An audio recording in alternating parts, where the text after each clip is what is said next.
Hi, my name is Chandler Farnsworth, and this is my retrograde motion mini project. And the planet I chose to study for this was Mars. And so, as you can see, I have it pulled up right here. Um, I looked at it, and it showed that the retrograde motion will begin in the year 2020.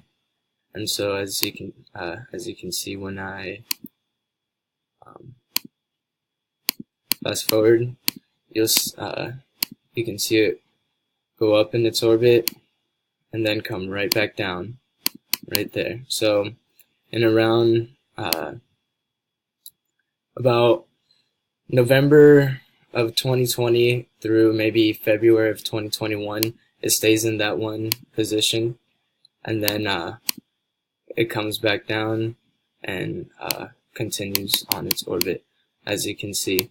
And the retrograde motion ends in about 2021, around February, maybe May or April. So that was the retrograde motion of Mars and what it consists of.